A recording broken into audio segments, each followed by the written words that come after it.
What happens when a fairy tale turns into a real-life nightmare? This is a story that shocked Hong Kong, a tragic saga of a young woman who had everything: beauty, brains, and a loving family, only to have her life systematically dismantled by the very person who swore to love and protect her. This isn't a fictional drama. This is the heartbreaking true story of Connie Young and William Chak Hae Chan, a story of control, betrayal, and a desperate fight for survival that played out in the glaring spotlight of the public eye. Our story begins with Connie Young, the cherished only child of two dedicated doctors. She wasn't just beautiful, she was the epitome of grace and intellect, a straight-A student with a kindness that made everyone adore her. Her future was blindingly bright. Scouted as a model while still in school, Connie effortlessly balanced her academic life with a rising career, her face soon gracing billboards and magazines across the city. She was, by all accounts, the girl who could have it all. But this very light is what drew the attention of William Chak Hae Chan. William wasn't just any suitor. He was the heir to the Chan family, the powerful dynasty behind the iconic Wing-On department store empire. Their meeting in church seemed like a match made in heaven. Two young people from good families bound by faith and privilege. He was charming, attentive, and from a world of unimaginable wealth.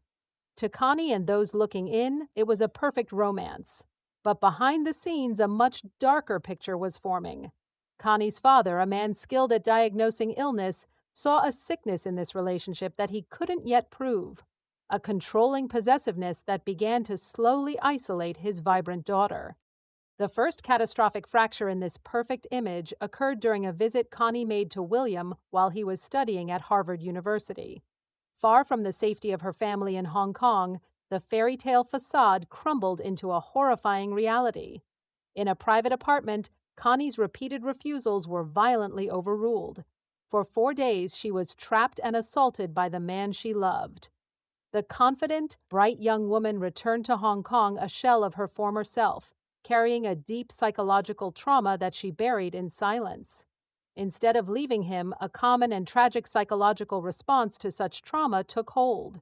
She blamed herself, and William masterfully manipulated that guilt, weaving apologies with twisted declarations of love, convincing Connie that he was the only one who could ever understand her, and more chillingly, the only one who would ever want her after what had happened.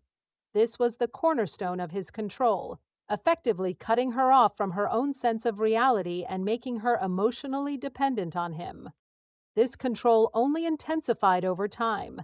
When Connie received an acceptance to the University of London, a golden ticket to reclaim her own dreams and independence, William framed it as a profound betrayal. He accused her of abandonment and selfishness.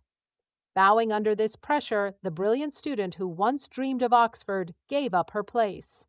The public was confused, but behind closed doors, William was meticulously erasing Connie's identity. After their wedding in the year 2000, the isolation became nearly total.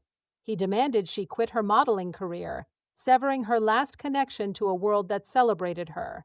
Her universe shrank to the walls of their home, where she learned to live in silence, constantly navigating his volatile moods. The psychological torment soon manifested in a devastating physical decline. His constant criticisms about her body led to a severe eating disorder, which spiraled into a rare and life-threatening medical condition called gastroparesis, a paralysis of the stomach that left her unable to digest food. Connie was literally starving, a physical manifestation of the emotional nourishment she was being denied. The private tragedy exploded into a public scandal when paparazzi photographed William Chak Hae Chan walking hand in hand with the actress Mickey Chu, while Connie was visibly gravely ill. The media frenzy was brutal. Tabloids painted Connie as a fragile, pitiful, and dramatic figure, while William was portrayed as moving on with a healthy, glamorous new partner. This public narrative was a cruel distortion, and it divided netizens. Some saw a woman clearly broken by years of abuse, while others, perhaps influenced by the powerful Chan family's PR, speculated that Connie was merely clinging to the past for money and attention. The subsequent divorce proceedings became a grotesque public spectacle. Connie appeared in court so emaciated and frail that she fainted, a haunting image that was splashed across every front page. The legal battles were just as merciless.